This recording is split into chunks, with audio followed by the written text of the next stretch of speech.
I wasn't gonna go live. I'm so over it, y'all. I don't have a comment, so I'm here for the comments. This is for y'all. I'm just opening up the platform because I see y'all wanted me to go live. So I'm here for you guys. Y'all know how it's not supposed to be, so I got a lot of information. What I will say is that it has not been confirmed that the letter is authentic. The letter, from my understanding, is under review. And then it did actually, what was confirmed to me is that the letter's supposed to have some validity to it, but it has not been confirmed by R.Kelly. Other people is confirming the letter, okay? That's not R.Kelly. So R.Kelly has not confirmed the letter. I will say that from what I've gotten, information that I've gathered from inside source, okay? Um, there's going to be updated information possibly tomorrow and definitely Wednesday. Um, but the letter has been confirmed from a third party, but it has not been confirmed from R. Kelly. Will the letter hurt him? That's something that I will have to give you guys an update on that because that's being discussed with legal. That has yet to be confirmed. Um, you know, it's a lot, y'all. It's a lot going on. I ain't gonna lie to y'all. You know, when I know what I know, I'm gonna share what I can share. And like I said, the letter has not been confirmed by R. Kelly. That's a fact. R. Kelly has not confirmed the letter. What I do know is the letter was confirmed by a third party. It's not R. Kelly, okay?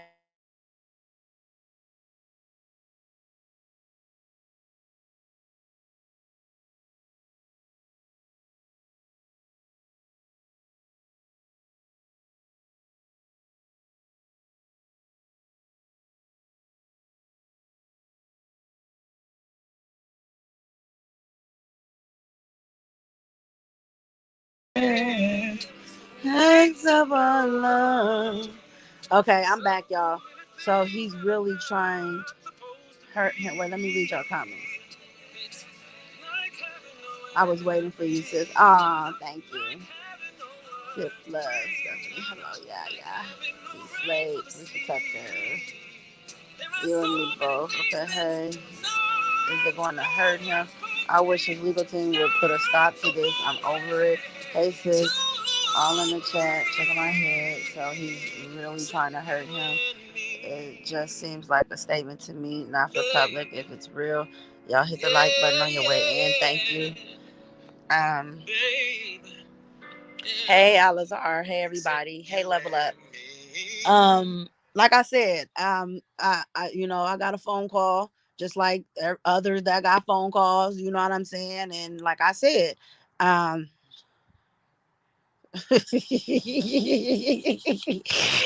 I'm not coming on here to attack tonight. Okay, let me just tell you guys, I'm in a different mindset. I'm in a different, frame thought because again, I'm back focused on what's important, which is free R. Kelly. That's all we over here yelling. But again, getting the information that I gather for you guys, it has not been I must say that so he's y'all stupid. I'm not getting in mess, okay? I'm staying away from mess. I will be back in the Shy for Christmas celebration. Me and my family gonna fly up, so we will be back in the Shy for the Christmas celebration, the holidays, and having a white Christmas in Chicago, since that's where the beautiful snow is at. And shout out to the individual who he know who he is. You know what I'm saying? Because something was diffused, and I do appreciate that, you know what I'm saying, because the individual did not have to do what was done. So I definitely want to give a shout out to where, credit is due, regardless to, my feelings or in anything of that nature. I just want to make sure that I give credit to where credit is due, and he know who he is. I don't have to say who he is, but he knows who he is. So when he definitely chimes in on this message, I hope that he knows that I do appreciate that, because again, I'm not trying to get caught up in the mess. I've been doing really, really good. I've been staying very focused, and I know, the enemy definitely likes to come kill, steal, and destroy, and I don't want to be destroyed by the enemy or the negativity that is surrounding, what's going on around R. Kelly. But his supporters, the blogger supporters, we all, we're not perfect, and we go through different trials and tribulations. But the main focus is Robert Sylvester Kelly and the vindication of him, and the overturn of this conviction that he is facing. But I will just, like, again, reiterate for those that may just be coming into the chat that after, some further review, not the full scope of the review, it has not been confirmed that R. Kelly had that letter written. It has been confirmed by a third party who claims that, it came from R. Kelly, and they did something that they should not have done without authorization. If the letter has any, truth to it. And then also, it's under review, you know what I'm saying? So I'll know more, and I'll share whatever it is that I'm able to share with you guys at that time. But I just wanted to make sure that I do come on here and just, be an outlet for the supporters who have their differences of opinions, you know what I'm saying? Because over here we say what we mean what we say. We definitely keep it real all day every day. And so you know um I'm not trying to go back and forth with nobody, because the bottom line is a lot of people, have their opinions, and we all are entitled to our opinions, and some of us are going to believe what we want to believe. Some of us are going to question things, because we have that right to question anything that we don't feel resonates to truth, and so that's a fact. What else can I add to that? I'll guess, let me see. um Hmm. Okay, I have a theory. This is my theory, and I'm going to share with you guys. I have a theory about this letter. Okay, so this is my personal opinion. This does not reflect the facts of what will come out in the upcoming days, within the next 48 hours. But this is my theory. My theory is, and this is just based on some of what has come out. Again, as a matter of fact, let me pull this up for y'all, and I'll just tell it to y'all like this, because it's so much easier when you got receipts. So here, let me pull up these receipts. Let me sit myself situated. Let's see. Uh, I'm just, and then especially after listening to Simple to P, he really, had a lot of um I resonated to his spirit today. That was a very powerful message that he was sharing, and it was very powerful, and I appreciate listening to great people speak. you know I just don't want to be on the attack side when that's not my objective. My objective is never to attack, but when my back is against the wall, trust and believe me, I will come out swinging. But again, just stand away from the negativity. So here, I'm not sure if you guys heard me read this to you guys before. So what I'm going to do is I'm going to go ahead and see if I can get this open and reiterate this. Hold on. Okay. Let me see.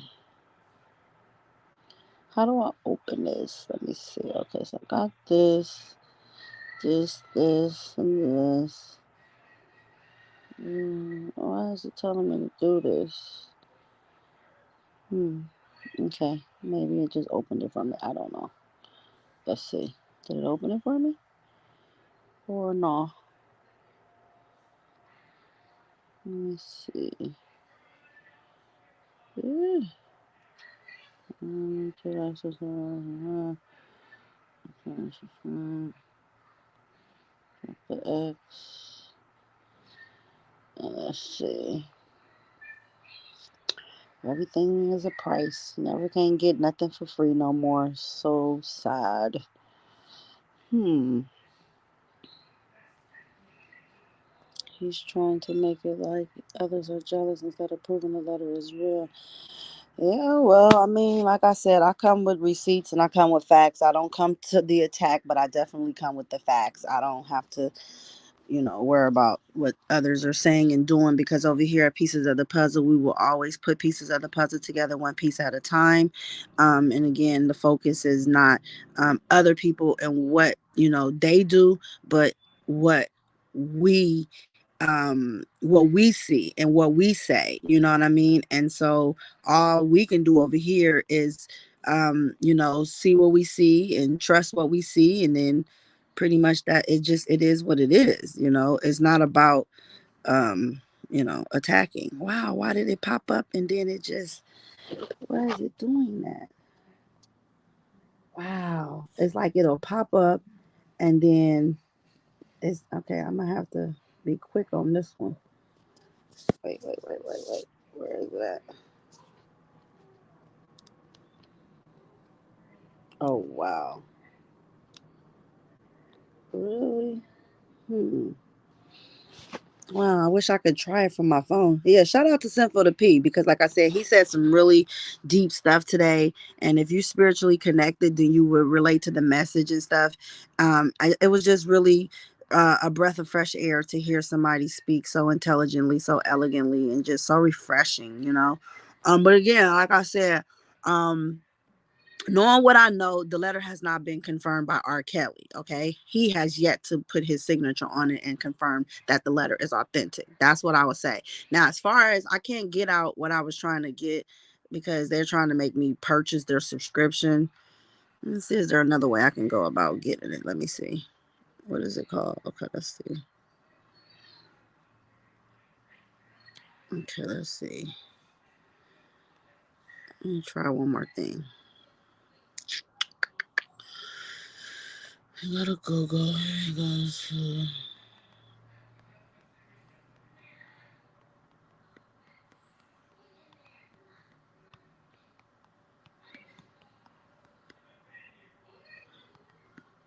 seem like a lot of people get letters. I'll say that much. I know there was a reading of a letter.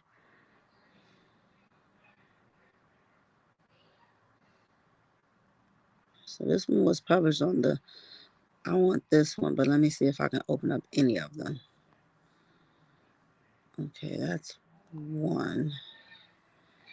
And now let me go back to see if I can open up this one. It was published on the 7th. Okay, I'm gonna give y'all my theory and then we'll take it from there. Wow, it pops up and then it just shuts right out when I get here. Wow, it's not letting me get this one. And this to me is the critical is one of them all. So it's not gonna let me. Okay, I don't know if anybody is subscribed to Billboard, but if anybody could pull up Billboard article or go to Twitter, click on Steve Greenberg's his Twitter account, and then there's an article in Steve Greenberg's Twitter account, and it's titled "Defending R. Kelly," and then it's titled "How His Legal Team Fell Apart." If anybody can get that article and email it to me while I'm on my live, I'll read it to you guys again. And then what I also will do is go to my channel, because I know on Pieces. Uh, I read that before, and it may flew over some people's heads. Some people just may miss the message because we don't always listen to detail and stuff. But let me just see if it's here. If I have it here, let me see. Okay. So this one. Okay, before this one, no. Everyone. Nope, it's not that one. Mm-hmm. Mm-hmm. Mm. Let's see. Okay, it's not this one. Pieces. So no, it's not this one. Not that one. Let's talk about. Okay, then maybe it's this one. Let's see. Let me turn the volume down. Just let me see if this was the one. Might be. Those prosecutors was hungry as hell. Might be this one. Is there was another article? I'm sure you guys have heard about this one as well, but I just want to bring it to you guys myself. And this article is from the Billboard. Okay, here it is. I read this Billboard one. So let's listen to this article.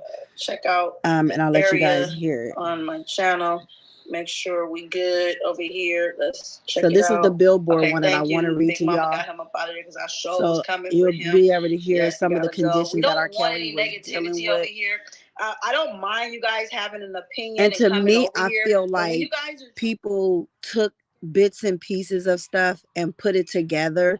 And this, again, this is my personal opinion. I'm still not validating anything. I'm just telling you guys what the letters correlate with what. Okay, I hear you, New York, but I'm telling you, this is my personal opinion. This don't have nothing to do with what R. Kelly has been through, because the information of what he's been through is already out here. Some people don't read everything, so they don't know. Now, as far as somebody going further into detail, that's nothing new about people telling you the conditions on the inside of the facilities. Like, that's a popular common knowledge of what the living conditions are like inside of the facilities.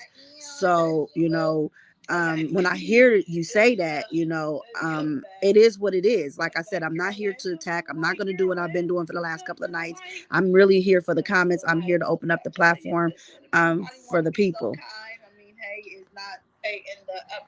Okay.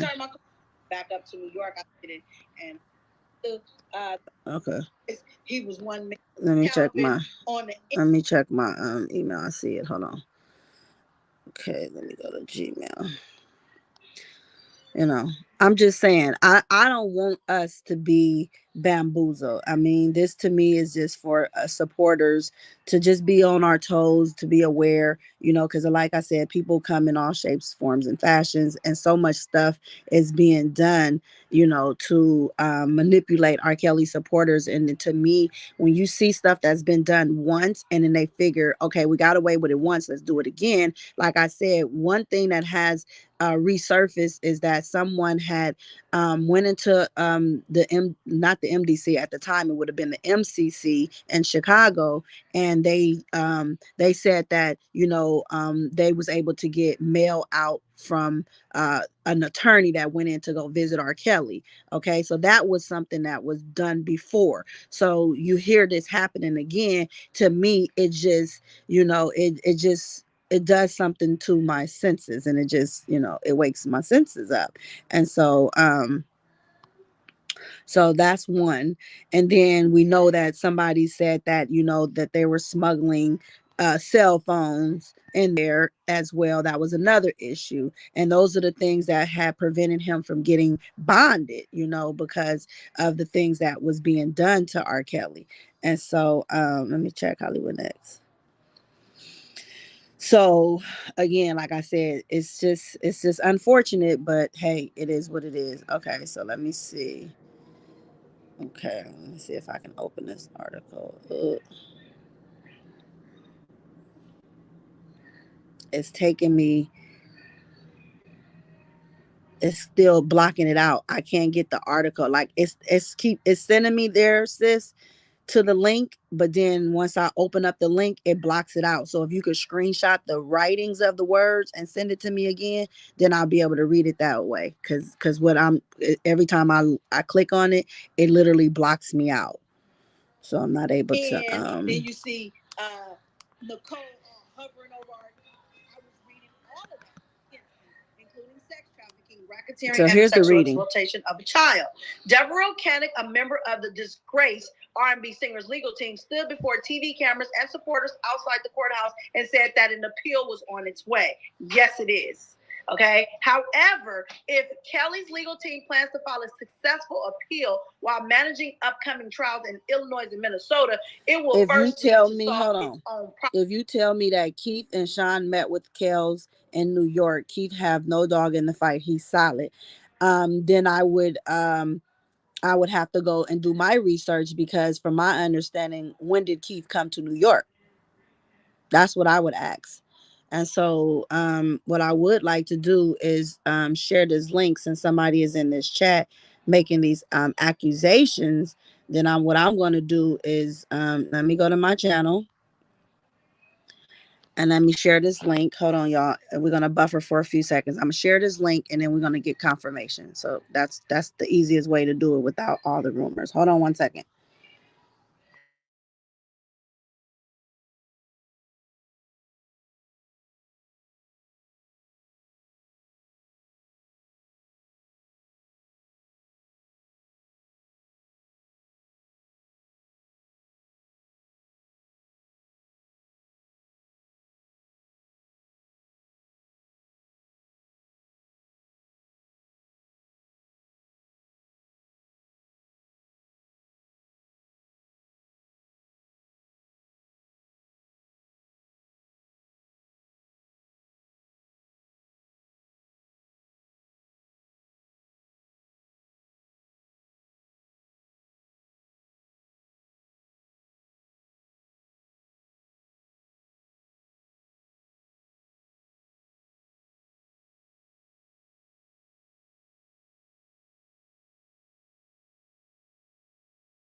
Okay, can you guys hear me?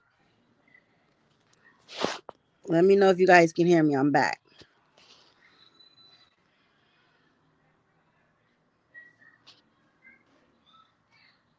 So, okay. Anyway, I'm back. So, the comment that's in there is coming from somebody by the name of New York, New York, and they're saying that Kanik has confirmed his letter. They've also is implicating Keith by saying, "What if I tell you Keith and Sean met with Kels in New York? Keith have no dog in the fight. He's solid."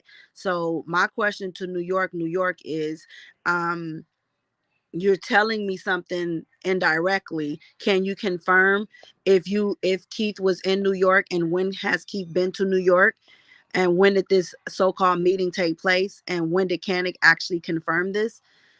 Because I have something different. And again, I don't want to give out false information. I want to be able to be transparent, and I want to be able to give out accurate information. So what you're saying, and I'm going to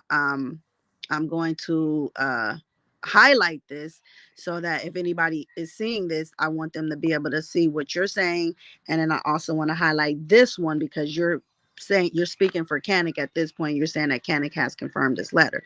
So again, I'm just highlighting your comment, and then again, I'll take it from there. But as far as what I know, and like I just stated, from what I know, I can't confirm that, and that's not valid, and that's just you saying this, but you're not this has not been confirmed. And so, because of what I know and what I've been told, I cannot confirm this. And again, I'm not here to attack anybody. I'm not here to discredit. I'm just here to put out the truth of what I know. And I cannot confirm that R. Kelly has written that letter. It's not been confirmed. It has been confirmed that the letter there is a letter that has been confirmed. There is a letter. Now, did it come from R. Kelly? That has not been confirmed. So that's in question, and I cannot confirm that with you guys. And I'm not going to sit here and lie on nobody or confirm anything that's not been confirmed to my knowledge.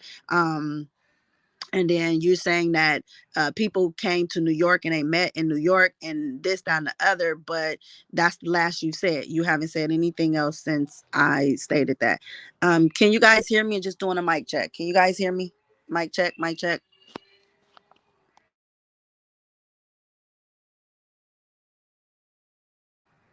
Okay, I can hear me because I just tuned in to see if I can hear myself. Okay, so are you going on record? Okay, wait. So here you are.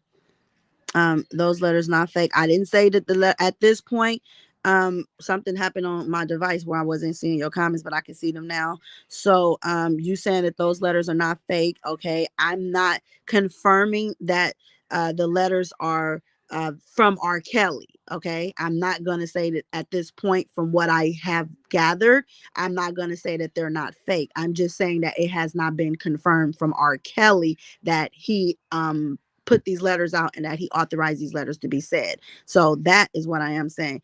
Um, let me see what I've been told, Sean and Keith. So now this is coming from a third party. You saying what you've been told is that Sean and Keith was in New York. So I can't confirm that, and I'm not giving out my source either. So that's kind of, we have that in common, and that the letters are authentic. So again, I cannot confirm that. What I can confirm is that Sean has a lot of knowledge about these letters. That's a fact.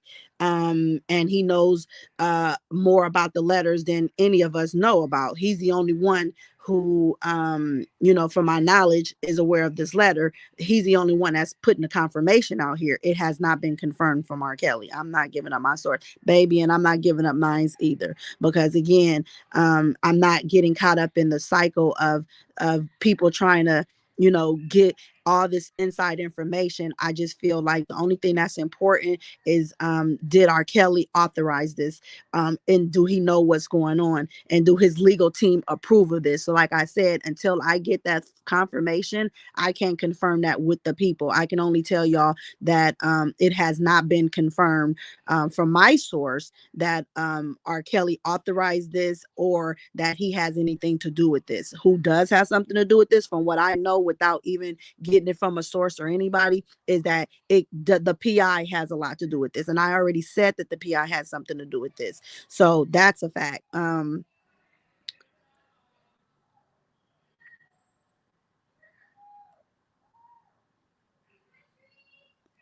Thank you. You're right about that, Tawana. That's 100% fact. And so, and that's probably where the conflict comes in at, because we, the supporters and bloggers who is in the support system, is just seeing things being done around R. Kelly. We know he had a bunch of people around him who was untrustworthy, and it seems like nobody really has stepped up to the plate to really support him in the manner that he should be supported. And so when you see people come out and they say these things and they doing these things, then it's causing us supporters to, because we treated him like he should be treated. We given R. Kelly the utmost respect that he deserves, because he is who he is, and he has done what he has done for the people. And so when we see him being mistreated or railroaded, if the people who is in his inner circle isn't doing what they should be doing to support him, that's what we're here for. The real supporters are here for, is to support. So so let me try to go out and come back in so I can get my live stream going.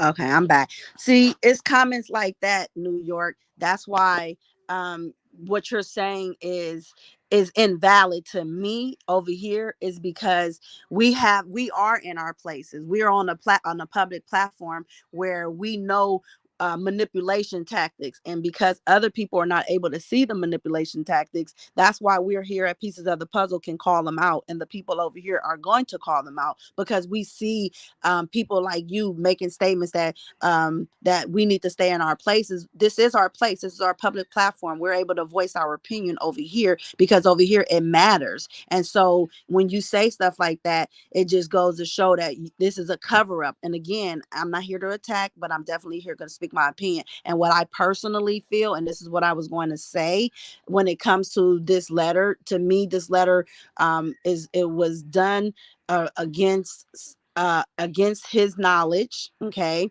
and somebody is wanting to speak on his behalf, and somebody is wanting to put this information out that is that is like trying to speak for R. Kelly, and there, and if the letter has any truth to it, what I do know is not true is that he does not address those fake sisters as his sisters on his daddy's side. So I do know that to be 100% fact. I can confirm that with you guys. He does not claim them. He does not address them. So when you hear this, and when you know what I know based on the communication of the people that I used to have with, and how I know how the people like the PI and his wife was connected to the fake sisters, and how they was in communications with them, and how they brought them in, so that way he got the position to work as the PI for R. Kelly. And then of course they brought in the Canic, and not saying that Canic has anything to do with the deception around him, because he is just the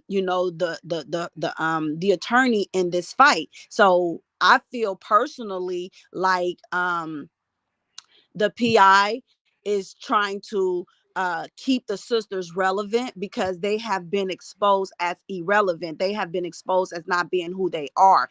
It's very obvious that they're not his sisters. But like I said, I'm not going to say anything without confirming what I'm saying. And what I can confirm is them sisters is not being acknowledged as his sisters. They are exposed as not being who they say they are. And until a DNA happens, I will never acknowledge them. And that's just me personally. I'm not going to take that away from the supporters out there who wants to believe what they want to believe. I'm not here to try to convince anybody of anything. I'm only here to tell my opinion. And again, I'm here for the comments. That's what this title is all about. And so I'm here for the comments. So y'all go and type away, and I'm not getting any responses, so I'm going to go ahead and remove the comment off the screen, because what is being said is not being confirmed, and until I get confirmation that it's not what it is.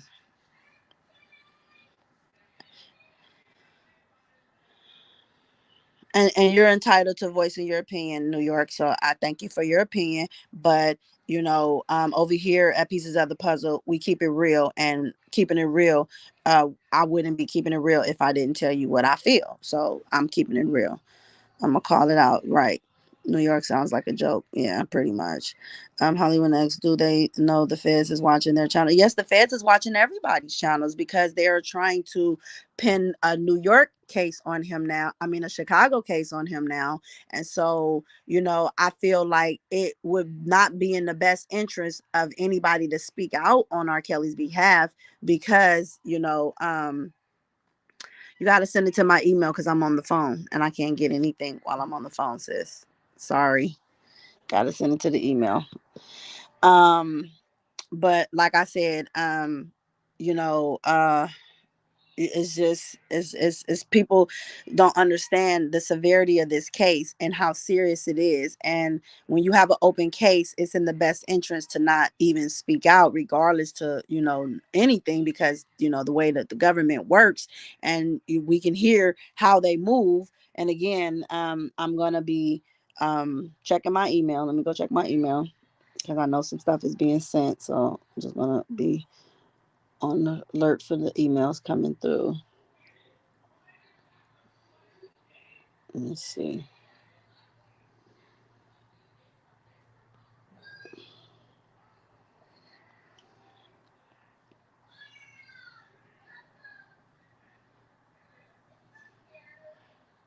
And like I said, stuff that's being said is not like we didn't know this stuff.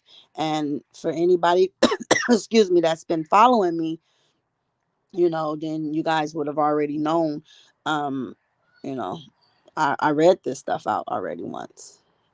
This is in the Billboard's report about R. Kelly spending 71 days in the shoe, and the conditions, and as far as just maybe people give him a little bit more detail to add to what's already out here to make it more. I'm just saying, I don't want you all to be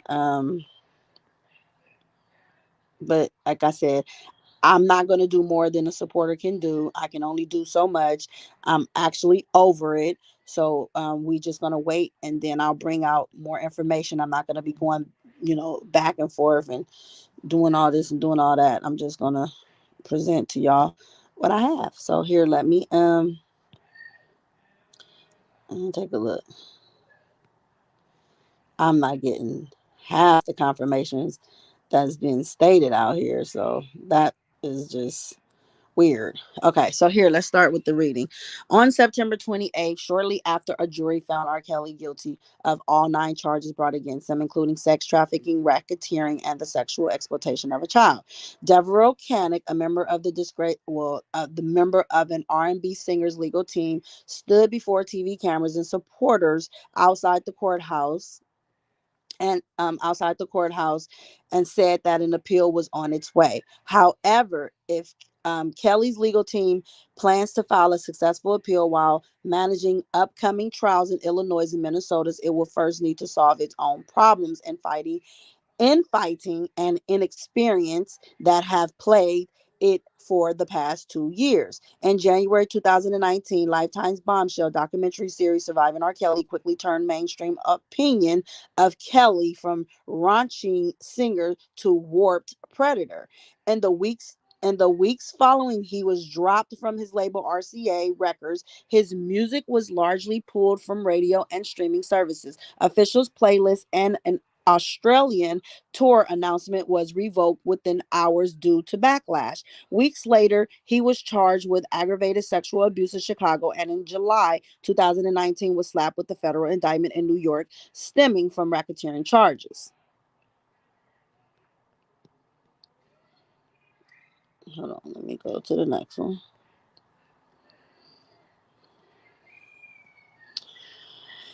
Okay, it looks like I just read that one. Hold on.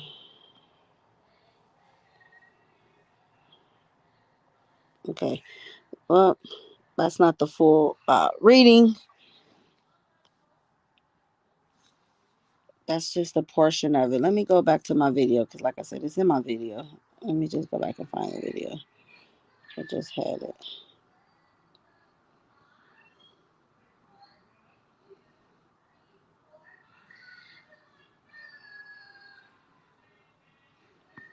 I think I said it was this one. Let me see. Yeah, it's this one. Clearly see the lawyer who sent in the call to R.Kelly charged with some charges. His who said in the press room that team and subsequently fired him because of his lies. But the public record shows Greenberg and Leonard filed a request to leave on their own violation, and Judge Ann M. Donnelly accepted their withdrawal in early June. Becker takes issue with this, saying nobody withdraws because they're the lead in a case and can't deal with those under them. That doesn't even make sense. I felt what happens when people flat out lie and tell you the Sky Hand blames Becker for the defense team's internal conflict. See? And that's why, and if you guys know, I probably put the video on private, but I meant what I said. You cannot blame Devereaux Canning for this mishap that came before he came in. These people were infighting and fueling with each other because it was a power trip. Nicole wanted to be at the lead. Greenberg wanted to be at the lead. Doug Anton wanted to be at the lead, but Doug Anton was a damn sports attorney for entertainment purposes. Don't got nothing to do with criminal. Why was he even on the case? I don't know. He came in to collect all the money, allegedly, and steal from the dollar of the scheme, as well as the legal defense fund that was going to his office, Anton C. Esquire. Okay? That's my personal opinion, and I stand firm on how I personally feel. And then again, why was Nicole there? Because of this other judge who sent her from Detroit. So the connection, Detroit, you got Detroit sending people in to disrupt. Then you got New York messing with stuff, putting people in play. Only one came in that fight to fight was Devereaux Cannon. Okay, he's the only one that didn't come to play. He came to get the job done, and unfortunately, just didn't have the manpower of the supporters, attorneys who was sitting there just hovering over R. Kelly. And I'm like, what the hell is she and R. Kelly having a big old discussion? And this man is fighting for his life. I was feeling some type of way. And if anybody else witnesses was in that courtroom, I'm sure you guys saw the same thing. Now, Greenberg and the others blames Becker for the defense team's internal conflict. She wanted to be the big star, front and center all the time. And I can imagine the way she was stepping. Like, who pissed you off today? Who didn't give you no sex last night? Because you is baby. And you a Virgo? You too close to that damn Libra. So I ain't going to give you all the credit. No, you too close to the Libra. I don't know what you call that, but hey, it is. You guys can go over here and catch the full video front and center all the time, Let's Talk About It. Free to go. Kind words for Farinella either. The attorney's license to practice was suspended for 2 years back in 2011. At the time, Farinella claimed he was suffering from a mental infirmity and therefore could not defend himself in disciplinary proceedings pending against him because of these past issues. Greenberg described him as incompetent and incapable of doing any heavy lifting. I would like to have to agree on that one. I saw it for myself, sitting in that courtroom, observing them attorneys and how they was moving and how they wasn't moving and what they should have been doing versus what they wasn't doing, okay? Now, my mental problems from over a decade ago and the resulting disciplinary matters have nothing to do with this case or my ability to effectively and competently represent Mr. Kelly, said Farinella in a statement to the press back in July. We need something in September, now October. With the only lawyers with federal trial experience off of Kelly's New York case, Becker took charge. And early on, at least, she seemed to be relishing in the attention. Many of Kelly's supporters see her as a hero defending an innocent man being prosecuted by bitter exes and the media. And I would agree with the bitter exes and the media. All that, relishing her for attention and all that, I highly doubt it. Maybe some, I don't know. Anywho, before and after trial proceedings, fans will make a beeline for Becker and offer words of encouragement and admiration. Professionally, she tried to make the most of her role, emailing journalists who mentioned her in stories to request that they link to her firm's website. So why are you... Okay, I guess that's something that she could do. I'm not going to discredit her for that. Becker has her fair share of critics, too, in the media. She's accused of weaponizing her womanhood against other women and characterized by former colleagues as an inexperienced attorney wanting to be the center of attention. And according to Becker herself, some even went so far as to suggest she is sleeping with Mr. Kelly. Of all this media attention, Becker said she just blocks it out. So people is giving her the blues and the runaround, making those type of accusations. I don't know how she's sleeping with R.Kelly in jail, but I'm just saying. What's the saying? She told Billboard days before the trial started, all press is good press. Disorder in the courtroom. On the morning of August 18th, journalists, photographers, fans, and a few confused jurors gathered outside the Brooklyn federal courthouse hoping to get inside for opening statements. Kelly's fans, some of whom took off weeks of work to attend the 8-hour days of trial, told brow-raising lies to a security officer in hopes of bettering their chances to get inside the courthouse. Are you a jury? An officer asked a short, middle-aged woman in striped pants. Yes, I'm on the jury, she hesitantly replied in a slight southern drawl. She turned out to be a fan who later that day delivered a fervent speech about Kelly's innocence outside the courthouse to a dozen scoop-hungry cameramen and broadcast reporters forming a crescent around her and other Kelly supporters. How many women have lied to you? She asked, as the two women behind her slowly nodded their heads in agreement. How many women have said, oh, I don't want you no more, but now I'm going to get you in trouble? It would almost seem that Becker took notes from these passionate fans when writing her opening statements. Instead of driving home the point that Kelly was not running a criminal enterprise, the bedrock of a racketeering charge, she spent most of her 2-hour statement discrediting witnesses' testimony. She painted victims to be bitter exes out for revenge, called them groupies and super fans, and stressed that Kelly and his girlfriends were all like family with beautiful relationships. Seemingly searching for words or just buying time, Becker addressed the jury as ladies and gentlemen over 100 times. while stumbling through an almost comical number of sustained objections from the prosecutors, interruptions from Judge Donnelly, and other blunders of her own doing. You ultimately will have to find Mr. Kelly guilty. She said in her closing, before correcting herself, "Excuse me, not guilty." Get her the hell up out of here. She should have been terminated right there. You cannot come on the big stage and make an error like that. You're supposed to know better. It's just to me, that's just something that should have never ever happened. People can brush that under the rug all they want to. I'm not going to dust it under there. I'm going to lift that damn rug up, and we're going to pull that up, and we're going to correct that, and we're going to put that out there and let it be known that should have never ever happened. You should have known better, and you definitely should have did better. You failed your client, and that was horrible of a mistake you ever could have made. Now, things only got worse for the defense. It took the prosecutor 4 weeks to make its case against Kelly, calling 50 witnesses, including former assistants, doctors, tour managers, engineers, victims, and experts on interpersonal violence, records custodians in Illinois clerk's office, employee, and Homeland Security agents, amongst others.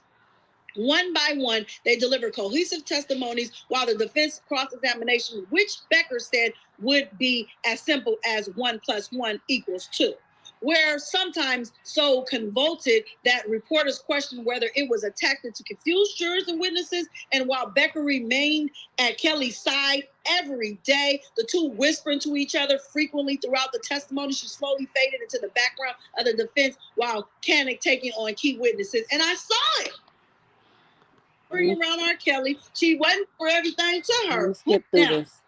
Kelly, a trial lawyer, Koenig, a trial lawyer with federal experience, joined Kelly's defense team on June 21st, along with attorney Calvin Scholar, 2 weeks after Greenberg and Leonard's departure. According to Greenberg, Koenig did not find Becker and Farinella cooperative. I talked to Koenig a few times. I was trying to help them, Greenberg says. Becker and Farinella tried to freeze him out of discovery materials, and he reached out to me to get them. Koenig did not respond to multiple requests for comments. So now we have another issue where there are accusations that Nicole and Farinella was not being cooperative. He said that he talked to Koenig a few times. I was trying to help them, Greenberg says. Becker and Farinella tried to freeze Koenig out of discovery materials, and Koenig reached out to me again to get them. So Koenig did his diligence, while Nicole and Farinella did nothing as eyewitness on that stand. They did the bare minimum. Like I said, she did nothing as eyewitness on that, only cross-examined that specialist at any time. Now, according to the anonymous sources, wait. Okay, so make sure I don't miss nothing. Okay, so Koenig got it. Okay, hold on. Let me see, because it looks like I got more emails just came in. I might have the full article, because I want to get to the part where I want to get to the article where it's the full article. Let's see.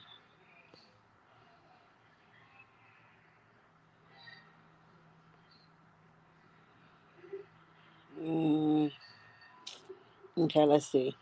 Looks like I got it here. Okay. All right, let's go. How do you defend R.Kelly and his legal? Who knows the singer with judgment? And the meeting put Becker, he grew up in the music unfortunately. Before joining the team, Greenberg most client notable on some Billboard information. One of the cases in the East Coast, according to Greenberg, conflict factions. Arguments broke when it came to decide which attorney to deliver. Okay, Kelly Becker, Greenberg audition when Kelly was talking about man versus head types. Kelly wrote 30 years. There's no name Greenberg. Let's see. What is this? She told the Billboard on the places good. Things got worse for the defense. Panic, a trial lawyer, federal, according to the anonymous source, and some instances causing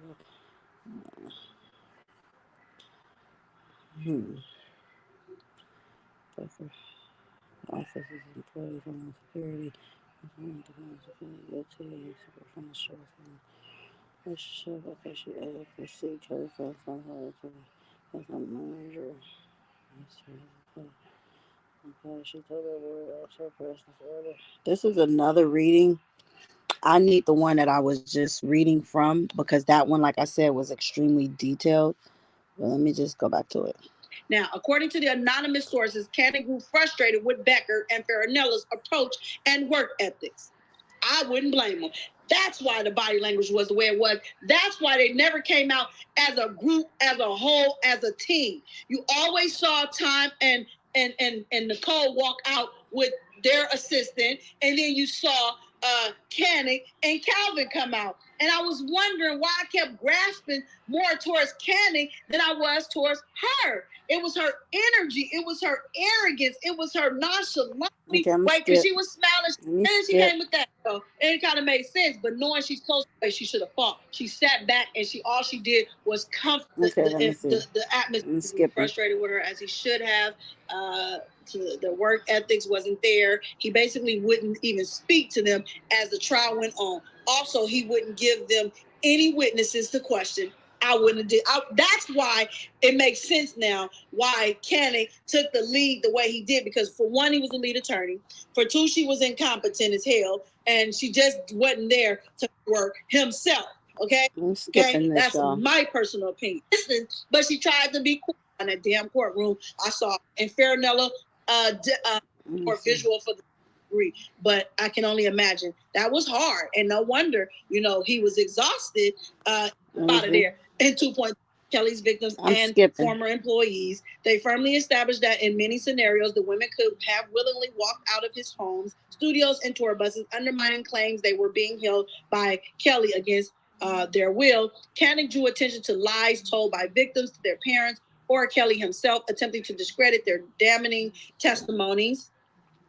But in other moments, Becker and Cannick resorted to victim blaming, claiming the women knew what they were getting themselves into, as Becker put it, and critiquing their dance moves and wardrobe choices as teenagers. Another time, Cannick berated a key witness, Johanna Pace, accusing her of lying to the jury about her age at first sexual encounter with Kelly, as he paced back and forth, raising his voice to a theatrical levels, and reminded Pace that she was under oath. It was his own math about her age that turned out to be wrong.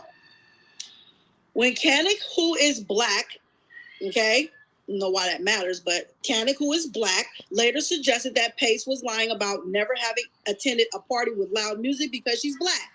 He was quickly shut down. Come on, Mr. Cannick, Donnelly said after the prosecution sustained objections. Move along. Okay, and that's something that the judge did a lot. She objected a lot herself and was stopping that trial when he was ripping them.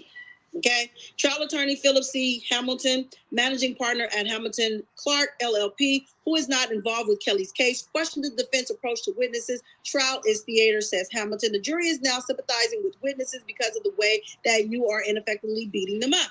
I'm not really hearing any sympathy for R.Kelly here.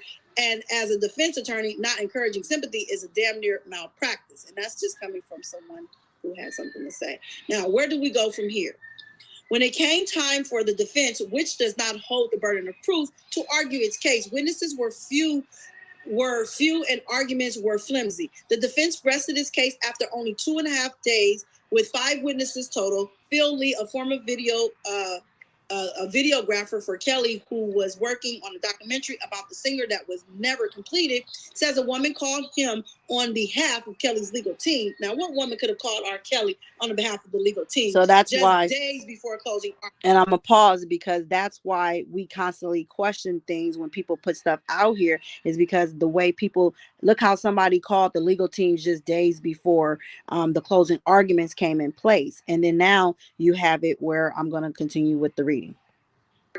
Asking him to come to New York and testify for the defense. She was asking if I would be willing to come out and talk on Rob's behalf, says Lee. It did seem like a last-ditch effort of desperation, as did Cannick's closing argument, which consisted of a bizarre list of comparisons with Kelly, including Trump-era Vice President Mike Pence, who is reportedly to call his wife mother, while Kelly's victims, who will call him daddy. Fellow sex symbol and playboy Hugh Hefner and slain civil rights activist Martin Luther King Jr., which they took all this, of course, out of content, and Deborah O'Connor was able to clearly clear that up. That was not what he was doing there. Somewhere I read of the freedom of speech, Koenig said, loosely quoting King's "I've been to the mountaintop" speech. Somewhere I read of the freedom of assembly. He continued nonsensically, that's all Robert is trying to do. I have yet to read my notes, and I still have them. I'm going to try to find. Our prosecutors had to prove beyond a reasonable doubt that Kelly used his employees and enterprise systematically carry out illegal acts. According to the numerous attorneys, this would have been easiest charge for the defense to knock down. Of the charges against Kelly's, racketeering carries the most serious sentence, greater than the penalties for violating the Mann Act, a law meant to punish human trafficking, which Kelly was also charged with. Most of the people that will testify are not going to see themselves as criminals or members of an enterprise. They're going to see themselves as stage managers and lighting people with no criminal objective. All of that gives you a great chance to win the case, this case, says Leonard. Instead, the grotesque testimonies and evidence of alleged sexual and physical abuse overshadowed the sparse effort to disprove that Kelly was knowingly running a criminal enterprise. His defense didn't file a single motion to restrict the government's presentation of evidence as Greenberg. But what the hell did you do, Greenberg? And you was on the case for 2.5 years. You didn't even file the proper motions. All you kept doing was making excuses why he couldn't show up in court. His toe was infected, knowing that this was very important. And he went there in November, couldn't even be seen until the next February, the day before Valentine's Day, which I said wasn't going to happen because it was too close to the holiday. And it didn't happen like I stated. I mean, you guys played with this man time, but yet you want to find fault in Mr. Cannon, who came in short before trial even got established. I'm not going to hold him accountable for the actions of your failing. Okay. So didn't file a single motion to restrict the government's presentation of evidence as Greenberg. If a girl was held in a room for 3 days because R. Kelly wanted to have sex with her, what differences does it make if when he ultimately had sex with her? They did it backwards, forwards, upside down, or inside out. It doesn't make any difference because the allegations was that she was being held in that room. Instead, the defense cross-examined focused whether or not there was food inside tour buses and studios, what witnesses were during sex with Kelly voluntarily twerking, and proving there weren't buckets of urine in Kelly's bedroom, not breaking down the government's claim that Kelly was held the head of an ongoing criminal enterprise. It's not the documentary, says Leonard, of the charges. It's a RICO case. Yeah, but these were the accusations that was being brought against him, that people wasn't able to have food. They were pissing in buckets. They was locked up. They was being held against their will in bedrooms and all this, that, and the other. So they defended everything that he was fighting. But let's just continue with the reading. In a joint statement to Billboard after the verdict, Becker and Farinella, who both denied Greenberg's allegations, said, "Unfortunately, we are unable to respond at this time, but there will be an appropriate time and manner in which the truth will be told in the future." Well, I think the truth is now, but hey, people like to sit on money and then cash in at a later time when they think the gravy train is slowing down, but to each his own. While sentencing for Kelly's New York charges won't happen until May 4th, 2022. The next major milestone in his legal saga comes October the 20th in Chicago. That's when a conference hearing for his federal charges on aggravated criminal sexual abuse will determine the next steps in that case. Greenberg and Leonard are still set to defend Kelly in Chicago, but as a result of the legal turmoil, their relationship has suffered. Greenberg says his relationship with the singer needs a lot of work, and that he no longer thinks he's the right person to represent Kelly. I haven't talked to Robert in months. He completely refuses to speak to us. He says Greenberg says he will likely visit Kelly in New York in coming weeks to work out the next steps for the upcoming case. The Chicago case probably won't go to trial, he adds. We'll work out a concurrent plea or something like that. He's going to get launched. Judge Donnelly is going to make sure he never gets out of jail. And this is coming from Steve Greenberg. So it sounds like I want to go back because I didn't read the part that I wanted y'all to hear. Description of the cable TV documentary. Hold on. The love that I'm getting on social media is she has the judge and explain upset that it's like, dude, you got options. So that way, shout out to Green Side. That means my upcoming shout out to most. Make sure I'm skipping through this so I can get to the part. So thank you guys. Yes, thank you so much. Trevin, they know what I was sending you guys to review the thing of RICO. And that's what I've been as follows. For bad guys, I think here we go. Let's start from convicted for crimes, then they should be punished. However, okay, that's the Duffman reading. That's pretty much what they did. They nothing, and even that I'm just skipping through this for y'all. Some member crew entitled this to support our does not bode well for liberty and justice. Okay, especially criminal acts. Okay, like the T accomplices in order to recruit women and girls to engage in illegal sexual activity, which is false, because we know the government can, whose primary, they being hot. Oh, I'm about to work for you in the street, and you know can't get them on. I'm gonna put the link in the description for you guys so you can catch this whole reading. Part. Okay, now let's continue. Now, besides the truism that it is always important to stop government overreach, the reason why this that's the first publicized, and we working for this a better understanding of the reading. Now, big government loves vague laws. Shout out to this involving heat. So what happened? We're going to fight all planned out. It was designed this way. That means none of us or entertainment. However, stems of power, hunger, prosecutors, and those prosecutors. So they were missing that should not be. Okay, and this is where I come in at taking money for headlines and me. With this I'm just skipping through this, y'all. Hold on. Everyone should care.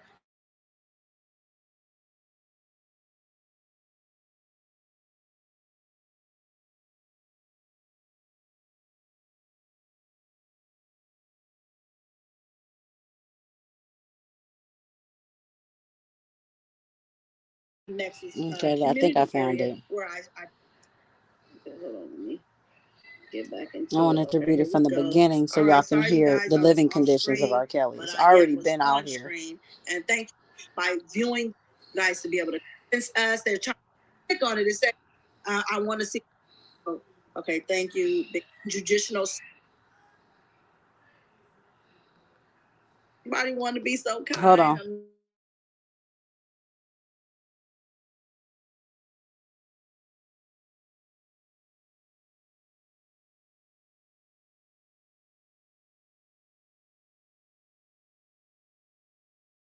Okay, here we go. Yes, it is.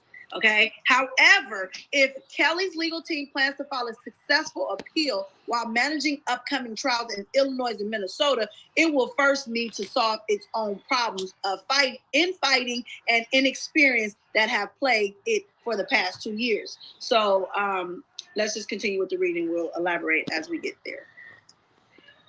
Okay, let me see. So, however, if legal teams, okay, we read that part for the past 2 years. Now, in January 2019, Lifetime's bombshell documentary series, Surviving R. Kelly, quickly turned mainstream opinion of Kelly's from raunchy singer to warped predator, okay? In the weeks following, he was dropped from his label, RCA Records. His music was largely pulled from radio and streaming services, official playlists, and an Australian tour announcement was revoked within hours due to backlash. Weeks later, he was charged with aggravated sexual abuse in Chicago, and in July 2019 was slapped with a federal indictment in New York stemming from racketeering charges.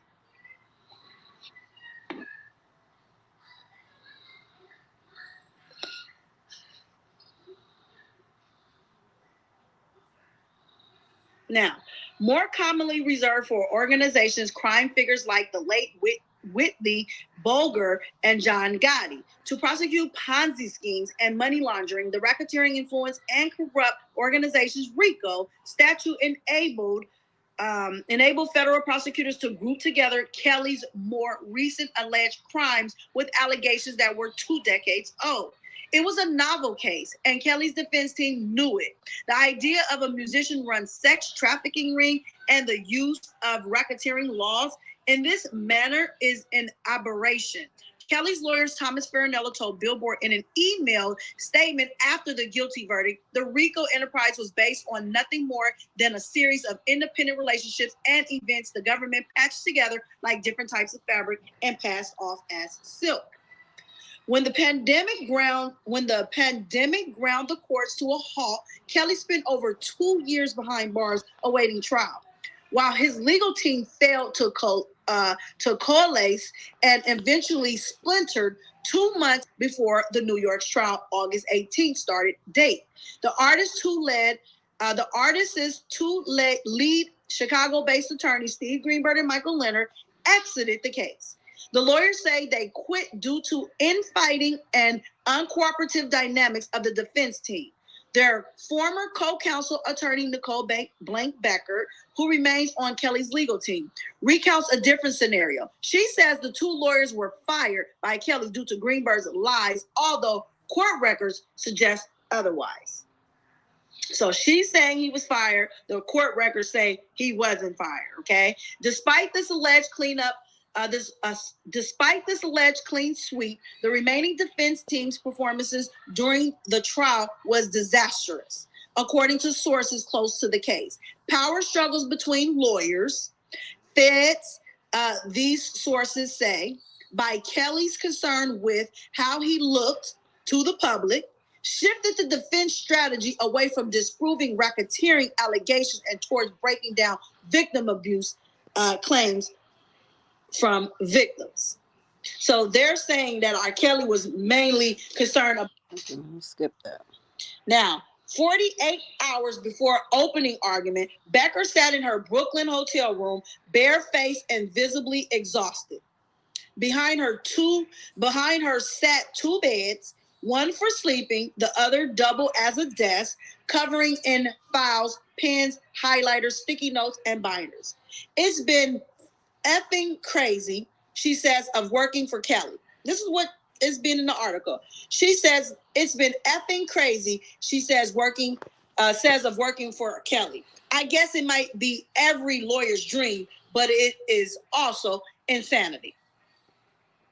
Becker joined Kelly's legal team in March of 2019, despite having only 3 years, 3 years experience trying state cases as a criminal defense attorney. She has spent 16 years prior as a prosecutor in Michigan advocating for victims of sexual assault, but grew skeptical while working as the head Macomb County's sex crimes unit there. We would deny more warrants than we would sign, she says. There is so much bull mess out there. Becker's introduction to Kelly's team came at the recommendation of disgraced former judge, Detroit judge. So somebody recommended her, which was a Detroit judge by the name of Vonda Evans, who knew R.Kelly, okay? It says who knew the singer. When the judge called me and she's like, with your history as a sex prosecutor, this is perfect for you.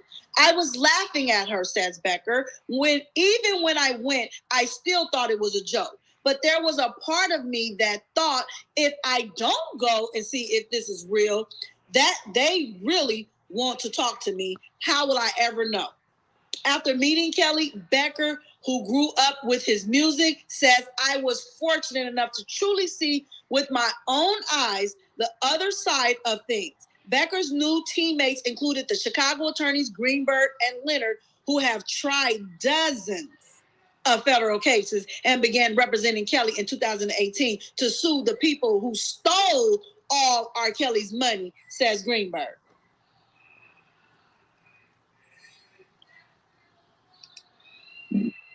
Okay, I'm trying to scroll down. Now, before joining Kelly's team, Greenberg's most notable client, we all know, Drew Peterson. A retired police sergeant convicted of murdering his third wife after the disappearance of his fourth wife. Okay, while media reports claim Greenberg was fired by Peterson for poor performances, Greenberg says this was a lie. Another one of the case's attorneys, Joel Brodsky, fed to the media and showed Billboard documentation of work he performed after those reports came out. One of the case's other attorneys, Brodsky, wound up suspended for 2 years due to his aggressive tactics and relentless vindictiveness. Okay, he was vindictive. Now, Greenberg was also deemed ineffective counsel, though, okay, by a Cook County judge back in 2005 regarding a murder case, which led to a new trial and the defendant Albert Domagala's conviction being downgraded from murder to aggravated battery. Greenberg is now representing Domagala's nephew in a terrorism case and says he has a tremendous relationship with the family. East Coast attorneys Doug Anton, a sports entertainment attorney, and Farinella, a New York criminal defense attorney brought in by Doug Anton. Okay? So now we know how ineffective, unfortunately, and I'm not trying to throw shots, but Tom Farinella came in here because Doug couldn't be on the case, so he brought in somebody else that didn't do nothing but sit in that doggone courtroom. I don't know what he got paid for sitting there, and ran out there at the end of the trial to go do a research on the enterprise and what that effectively had meant. I'm just saying, I was there. Okay, I can speak firsthand. Now we know how Tom Farinella came in there. Okay, it was all a dream. It was a setup, especially if they was dealing with that one. And that's just my own personal spin on Doug. I don't like him. He know I don't like him. And he probably watching my platform right now. So you already know what it is. Anyway, a New York criminal defense attorney brought in by Anton were also on the case.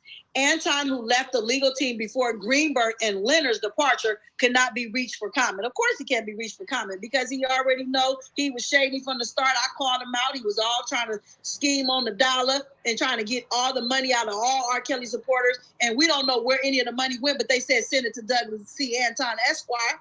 Where's the money at, Doug? Where is R. Kelly's defense money if it was $10,000? Where's the money at? Show us supporters the doggone receipt of turning it over to someone else. Where's the money? Or did you pay Tom Farinella $10,000 to come in on the case and sit there and do nothing and just didn't even help out with this defense? I'm just, oh my God, I'm so baffled by it. But anywho, according to Greenberg and Leonard, conflict arose early on between attorneys over who would steer the case and the division of labor. It would make sense, based upon our experience of handling collectively more than 100 federal criminal cases, that we would roll the boat, says Leonard. For good or for bad, we simply refused to dole out responsibilities in a manner that wasn't consistent with people's level of experience. So now they're throwing shots at, I want to say Nicole, maybe even Tom Farinella, because they felt that they had more experience than they did, knowing that she was a prosecutor for 16 years and only was defending for the last 3 years. She didn't have enough experience, and she never had any type of federal cases from my reading so far, okay? Now, factions formed among the lawyers and the infighting escalated. For example, Greenberg says arguments broke out over cross-examination strategy. He claims Becker and Farinella were intent on slut-shaming. Becker, on the other hand, says she was ready for the truth to get out there in order to clear Kelly's name. Now, it gets shadier, y'all, the more we read. When it came to decide which attorney would deliver the opening statements, a source says Nicole petitioned Kelly for the opportunity. So she went to holler at R. Kelly and asked R. Kelly, can she do the opening argument when we know she came out with the biggest boo-boo? Who sent you, boo? I'm just saying, and I ain't trying to throw no shade, but I have to keep it real over here at Pieces of the Puzzle, because that's what we do, putting these pieces to the puzzle together, one piece at a time. Nicole was telling him that only I can tell your story. I need to do the opening, Robert. I know you so well, says the source, who adds, he is not sophisticated. He's not very smart, so he'll listen to these people. I mean, that's right there is ineffective counsel, and that is degrading their own client in order to get a higher position and doing something. And she was MIA come the verdict, which is not a good look for representation purposes. Don't want nobody like that can't stand the rain. Kelly and Becker had grown close to. Okay, this is what they say. According to a source close to this case, Becker insisted she be given time to talk to Kelly about non-case related matters. Wow. So you have a conversation with R.Kelly that ain't even got nothing to do with the case related? These conversations about Kelly's personal and business matters were said to take place during the time allotted to prepare for trial. So while she's supposed to be prepared for trial, she's taking time out to have personal conversations about his business matters. Who does that? Like, well, who sent you and what you trying to get out of this man? And everybody is just trying to take. And they was taking advantage of him even while he's on trial, fighting for his life. That's what I'm getting from this reading. Y'all take it the way y'all want to, but that's my personal and public opinion. Greenberg, who initially was supposed to deliver the opening argument, says, and he and Kelly never had a single disagreement, except he thought Becker should do the opening and we didn't. Greenberg says he tried to remain realistic with Kelly when it came to the defense strategy, but Becker, who he says spent more time nurturing a relationship with the jail singer, prevailed. So she went in there trying to wow Kelly, looking like she's some top-notch model with this BRF face, like she's just, you know what I mean? His woman, I guess, that's pretty much what they're going at. I'm just going to say it because, hey, I keep it real over here, okay? She prevailed at wowing and nurturing on over R.Kelly, and then she left the band in the end, okay? Like, no different from these thoughts that came in and lied on the man and left, and then came back and said, well, he did this. So I can't even imagine the private conversation they was having if that had ever hit the fan. Lord forbid it if it would. Okay? When Kelly was talking about getting rid of us, says Greenberg, he was like, man, people are sending me stuff from the internet. You're not doing this and you're not doing that. And I'm like, I don't give a S what the internet says. The internet ain't on your jury. And this is what Steve was telling to Mr. Kelly. The source close to the case agrees with Greenberg's assessment. He was very focused on how he looked and how witnesses look, that they should be discredited, but in their place, the source explains. Ultimately, it was this differences of opinion between lawyers that led to Greenberg and Leonard leaving the case. Whatever you think of Kelly, Tom and Nicole played with his life. Tom and Nicole, and we know Tom was sent in by Anton, and I don't know who this lawyer is who sent in Nicole, but the lawyer name was mentioned. If I go back up a couple of notches, we can clearly see the lawyer who sent in Nicole, okay? Let's get her name out here. Detroit Judge Vonda, Vonda Evans, Evans. Okay, I think she needs to be looked under a microscope to find out why did she send in Nicole, who was a former prosecutor, and why did Doug Anton send in Tom Farinello when Tom Farinello did the bare minimum, and there was information. And I'm gonna pause this because this is showing that they sent in ineffective counsel, and then one of the stipulations was to keep on Nicole was that they was not going to be able to use that he had ineffective counsel. So it was his decision to keep Nicole versus having an appeal for ineffective counsel. So that, to me, they were still playing on him and trying to manipulate Mr. Kelly so that way he could make a poor decision that seemed like it was a good decision to keep Nicole, but in reality it was a bad decision because now he will not be able to appeal that he had ineffective counsel because he chose to keep Nicole rather than get rid of her when she had her Carricio hearing, for you guys who recall her having that Carricio hearing. So let's just continue to read. Circling around in the press room, that in my side, Doug Anton, who said in the press room that in case of the two attorneys' withdrawal were messy. According to Becker, Greenberg and Leonard verbally attacked her. Kelly was scared of having Greenberg on his team and subsequently fired him because of his lies.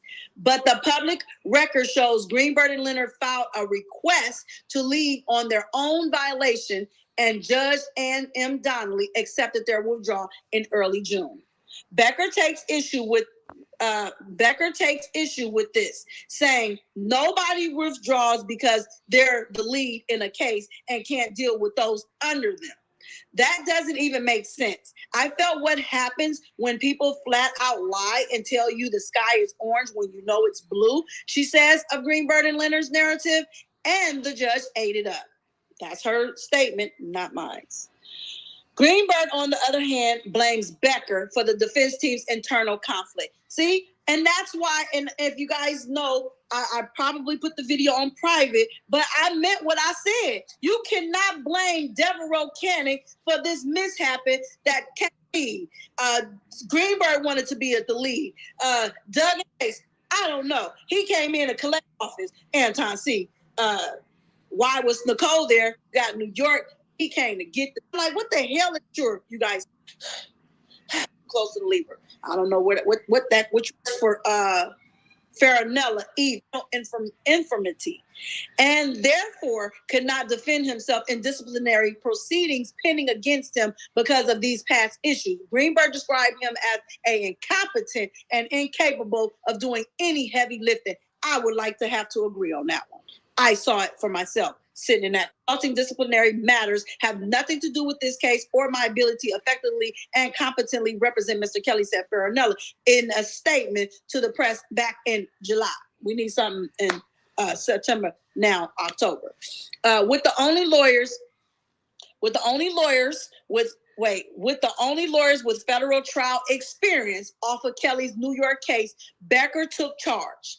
And early on, at least, she seemed to be relishing in the attention. Many of Kelly's supporters see her as a hero defending an innocent man being prosecuted by bitter exes and the media. And I would agree with the bitter exes in the media.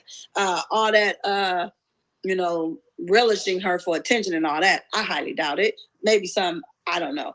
Anywho, before and after trial proceedings, fans would make a beeline for Becker and offer words of encouragement and admiration. Professionally, she tried to make the most of her role, emailing journalists who mentioned her in stories to request that they link to her firm's website.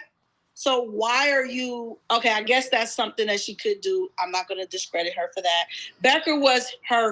Becker has her fair share of critics, too, in the media. She's accused of weaponizing her womanhood against other women and characterized by former colleagues as an inexperienced attorney wanting to be the center of attention. And according to Becker herself, some even went so far as to suggest she is sleeping with Mr. Kelly. Of all this media attention, Becker said she just blocks it out. So people is giving her the blues and the runaround making those type of accusations. I don't know how she's sleeping with R.Kelly in jail, but I'm just saying. What's the saying? She told Billboard days before the trial started, all press is good press. Disorder in the courtroom. On the morning of August 18th, journalists, photographers, fans, and a few confused jurors gathered outside the Brooklyn federal courthouse hoping to get inside for opening statements.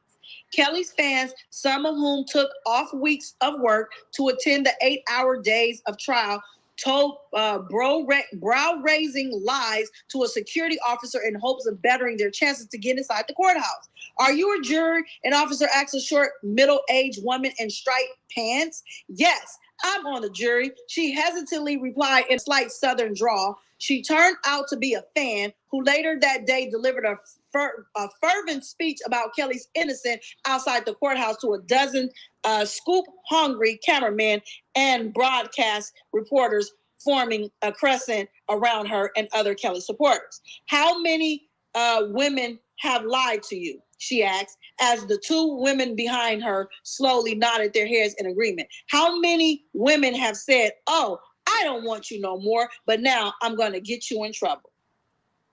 It would almost seem that Becker took notes from these passionate fans when writing her opening statements. Instead of driving home the point that Kelly was not running a criminal enterprise, the bedrock of a racketeering charge, she spent most of her 2-hour statement discrediting witnesses' testimony. She painted victims to be bitter exes out for revenge, called them groupies and super fans, and stressed that Kelly and his girlfriends were all like family with beautiful relationships.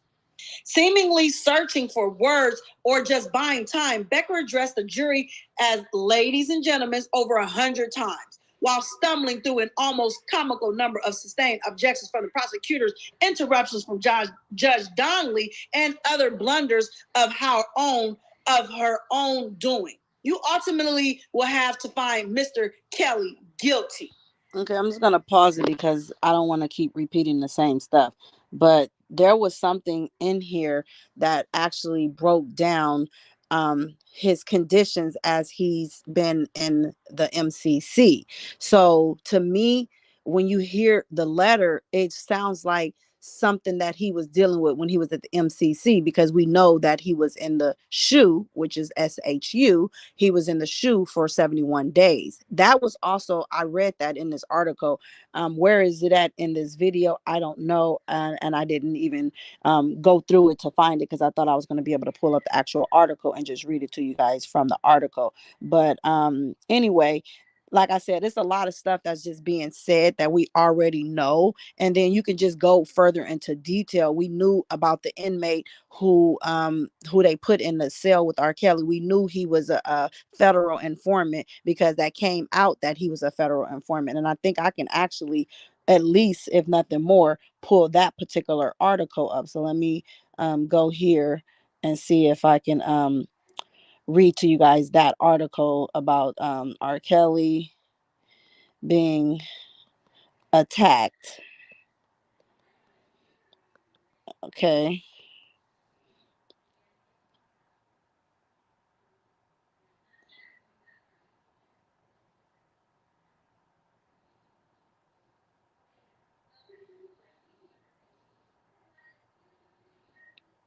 Okay, so let's see. Now it says gang member who attacked R. Kelly in jail gets life in prison for murders of two businessmen. So here is where again I feel personally people took bits and pieces of what we already knew and put it together in kind of like a detailed statement to have read to make it sound official. And that's just my personal opinion. Again, I'm not trying to discredit anybody anymore moving forward, because like I said, what's happening behind the scenes right now is there will be confirmation. There will be confirmation if this letter is authentic from R. Kelly. There will be confirmation if his attorneys was aware of that this was going to happen. So there's stuff that's happening behind the scenes. That's as much as I'm going to share with you guys, but I definitely wanted to get on here and get ahead of it and just put out the information that I am aware of. But it says that a Latin King gang member who admitted to attacking the singer R. Kelly in federal jail in Chicago has been sentenced to life in prison for a drug racketeering conviction that included the murders of two Hammond businessmen in 1999. In July 2019, 39-year-old Jeremiah Farmer was convicted of racketeering, conspiracy, and some other stuff. And then it shows his photo.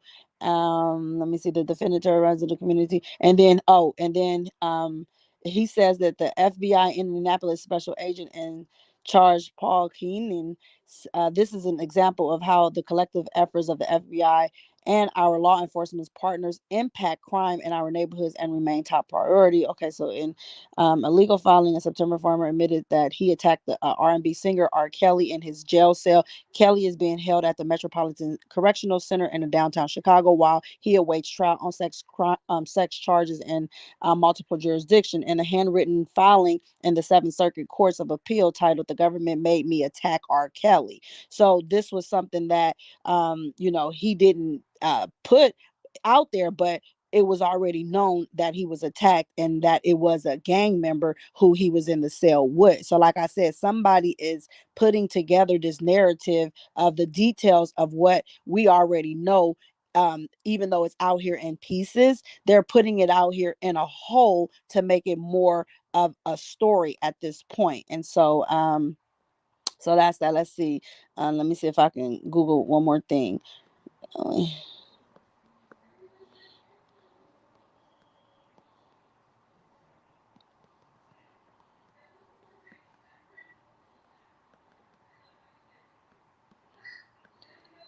let's see.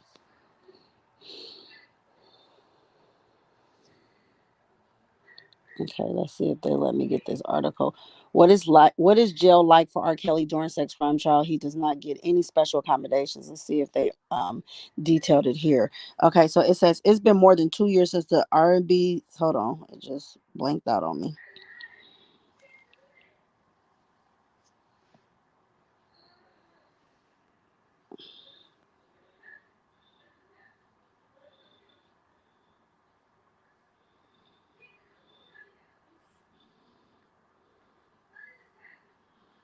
It says it's been more than 2 years since the R&B singer R. Kelly went from living a life of superstar luxury to spending more than 20 hours. Wait. 20 hours a day in a cramped prison cell awaiting trial. Prison cell awaiting trial and eating packs of ramen noodles heated up on a tray. That's been the once high flying star's reality since he was arrested July 2019, Chicago by NYPD detectives and Homeland Security officers and indicted by a federal grand jury on federal charges that allege aggravated criminal sexual abuse. Kelly has denied multiple allegations and he had sexually abused a number of women, three of whom were allegedly minors at the time, and that's still the case now. And Kelly remains detained during his New York trial. Let me see. So Kelly has spent time at a federal lockup, the Metropolitan Correctional Center in Chicago, now in the Metro Detention Center in Brooklyn, in the midst of his ongoing sex trafficking. And let me see, stars with the prosecution. I'm just trying to get to the point. A very tough place to spend time because in a small facility to begin, and it doesn't offer a lot of nature of programming. And he was detained at one of the worst times in history because of COVID. Attorney Michael Leonard tells Billboard withdrew from representing Kelly 54 in the New York case, but is still slated to be on the singer's defense team for the upcoming trial, where he faces 13 charges, including aggravated criminal sexual abuse. Kelly has spent the majority of his time in the Chicago lockup, where Leonard says he is only allowed out of his 8 by 10 two-person cell for a few hours a day to check his email, talk to his lawyers, make phone calls, shower, and eat with no access to the rooftop basketball court. And that is typically available during non COVID times. Otherwise, he says Kelly is restricted to his cell and, like his fellow inmates, subjected to the fear of infection from COVID and this kind of condition that experts have called an epidemic engine. Okay, so it is horrible emotional time to be detained, may be one of the worst ever, Leonard says, noting that Kelly can't hang out in the dormitory style areas in the prison where is non-COVID times. He might have had more contact with fellow inmates. And although Leonard says Kelly was placed in a segregated unit for a brief period early on for his own protection, those units are typically reserved for disciplinary reasons. After another inmate attacked him in April 2020, in general, he's been treated very well and respected by his fellow prisoners so far. Neither Kelly's spokesperson nor the attorney for his New York trial returned Billboard's request for a comment. Every once in a blue moon, he would sing a song. See, this is the stuff that you guys are going to hear in this past letter. Every once in a blue moon, he would sing a song for them, and the place will go crazy, Leonard says, adding that everyone knows who he is and he gets along with people. He's very approachable. The bottom line is the singer is not getting any special treatments inside from prison official, with the exception of additional access to his lawyers via more frequent video conferences because of his limitations with reading and writing. Kelly is rumored to be unable to read and write due to an undiagnosed learning disability. Otherwise, Leonard says Kelly is locked in his cell for 22 hours a day and more, has to eat the same bland food as everyone else, arguing his diet with what the attorney says are shockingly overpriced additional items from the commissary. You can get, for instance, 7 packs of ramen noodles or 6 pouches of tuna per week and 2 packs of cookies. And most people that are living on that stuff, he says, adding that there is an exorbitant mark up on the commissary items such as $90 MP3 players that he suspects will go for $10 on the streets, and 3 song packs that run $5, while Chicago-based lender and well acquaintance with his city's MCC, New York-based attorney Stacey Richmond, is equally familiar with Kelly's current New York accommodations. He will get the same food as everyone else. He like everyone else will have commissary money so he can access more foods and sundries. Richmond tells Billboard her former client Lil Wayne spent 8 months at New York's notoriously rough Rikers Island jail in 2010 after pleading guilty to attempted criminal possession of a weapon. Richmond has no firsthand knowledge of Kelly's conditions in lockup, but was speaking in general terms based on her professional experience with the penal system. Richmond tells Billboard that despite the Grammys winning status, she suspects that Kelly does not get any special accommodations. In fact, Richmond notes that as a celebrity, both inmates and staff will likely try to break his chops, while others will try to get next to him, and still more inmates and staff might try to extort the singer. If he is smart, he will use his celebrity status to get special attention from other inmates, she says of the singer, who might find that his autograph could be of some value to other inmates and that he might be able to trade it for sought after items. Richmond says during Weezy's incarceration, they even wanted to buy his underwear. Another high profile attorney, while with experience helping celebrities' clients manage life behind bars, Mark Garagos tells Billboard that in general, prisons is much tougher on people with a high profile due to fame. The lawyer whose client have included Chris Brown, Michael Jackson, Winona Ryder, and Scott Peterson says that the upside is that the federal authorities are very keen to make sure that nothing happens to a well-known inmate who is the focus of a lot of attention, especially in the wake of Mercury details surrounding the death of convicted sex offender Jeffrey Epstein, the financier who was convicted in 2008. So, like I said, people to me took bits and pieces of what's already out here, just as you heard me read. They said that, he was singing for people. That's stuff that was taken from some of these articles, and they just compiled them together to make a letter, make it sound creditable. And because it's public information that these prison systems and how they run. And then, like I said, you can read the articles and it tells you, if you guys can access Billboard's article or just go back to my original video when I actually read the entire Billboard article, where I expressed to you guys that R. Kelly was in the shoe for 71 days when he was at the MCC, not at the MDC in New York, but at the MCC in Chicago. So again, I'm just saying, this is my personal opinion. I'm sticking to it. And then, like I said, when I get the information for you guys, I will bring it to you guys at that time. And then, and we'll be able to, I'll be able to confirm or not confirm if what, is being said is to be truthful, or if this is just another tactic from what I call the playbook of Don Russell. That was my time. I appreciate each and every one of you guys. If y'all have some comments, this is the time that I'll give you guys to go ahead and express your comments. And then I'm going to end this live and I'll come back to you guys again when I have some valuable information to present to you guys, rather than sounding like I'm on the attack, because that's not what I'm here for. I don't want to do that. I don't want to go back and forth. I just want to present factual information as I know it to be.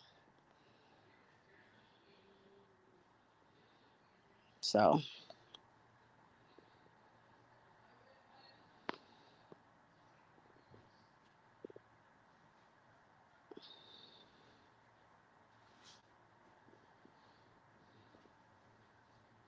I don't know if he's going to jail, but I do know that Don has a trial that's pending for 2022. I am aware of that. I love you too, Godmother. You guys are so very welcome. And again, I will come back to you guys when I get the confirmation. I'm still waiting, just like you guys are waiting. So it's safe to say we're all waiting together. So again, that was my time. I appreciate each and every one of you guys. And before I go, I must let you know, dear friends, let us love one another, for love comes from God. Everyone who loves has been born of God and knows God. Whoever doesn't love does not know God, because God is love. I will give y'all my time when I got it. And this is my time. See you guys on the next one.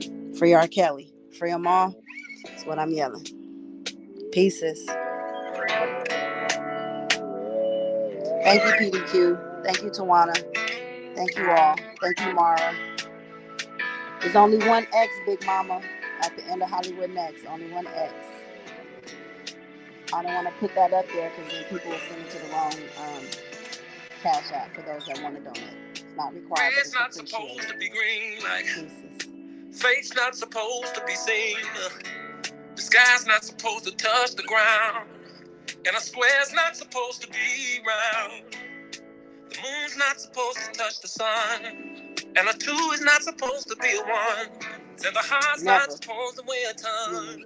And forever's not supposed to be done. This is work week for me. Winter's not supposed to come in June. I'm just giving y'all some of my resting time. To have the blues. There are so many things that God bless you too, Elazar. Appreciate you, my brother. Shout out to you. Victoria, Unique, Medina X, CDQ, Mara, Louisa, Tawana Campbell, and Huff, the Dream Team. Simply Stephanie. Life's not supposed to be long. Level Up Now or Never. No one is supposed to be alone. Understanding is and not everybody else that came in the chat.